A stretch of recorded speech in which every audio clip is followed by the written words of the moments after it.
Very first time in front of any crowd, so hopefully my voice will hold out for me. Now, my name, as he said, is Amanda Norris. I'm from Sterling, and I lead a rather ordinary, yet very fulfilling life, probably similar to many of you. I'm happily married to my husband David, with 2 children, and I work full-time.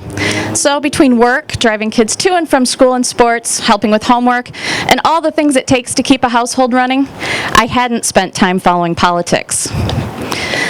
In fact, if someone had told me a year ago I'd be talking to anyone about this, I would have told them they're crazy. But a lot's changed in this last year.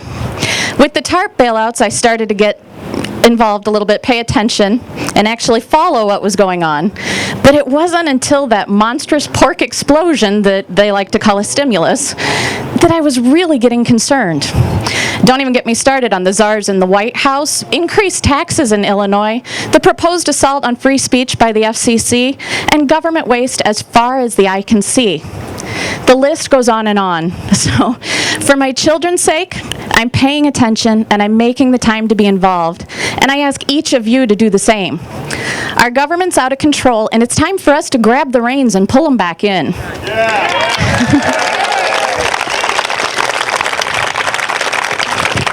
Oops, there it goes. Now, it's our duty as American citizens to educate ourselves, because we can't defend our liberties if we don't know what they are. We need to be informed and speak up and remind these elected politicians that they work for us. Remind them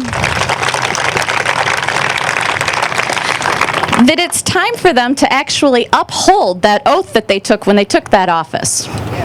We expect them to do that, but both political parties continue to let us down by caving into their own political aspirations and the demands of special interest groups.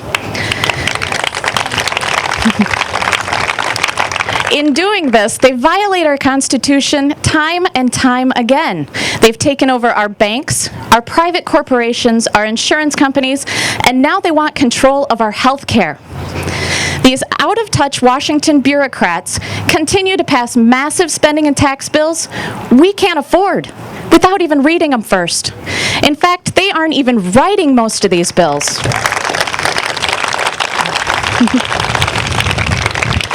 Now, I know an awful lot of people who really are not happy with the direction our country is moving, but I hear from those same people, there's no point in speaking up because nobody's listening. I think with all the mockery and the name-calling we've seen directed at Tea Partiers and other concerned citizens speaking out at town halls across the nation, I think we know that they really are listening. They don't like what they're hearing, but we're getting their attention.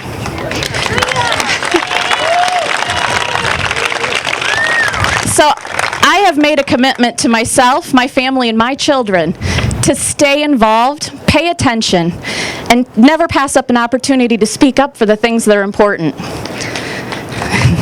For those of you who don't believe that you can make a difference, I'll just say, one little voice and one little vote can't do much by itself. But when enough of us come together like this and hold these folks accountable for their votes by our vote at the ballot box, we can and we will make a difference. It's time for us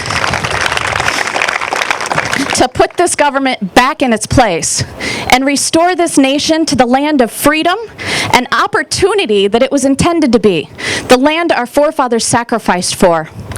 I think Thomas Jefferson put it best when he said, "Educate and inform the whole mass of the people. They are the only sure reliance for the preservation of our liberty." It's our turn to stand up. We need to make sure that we're educated, get involved, and never pass up an opportunity to speak up and speak up loudly for what you believe in. So thank you so much for coming out here and taking the time out of your weekend to join us. Nice job.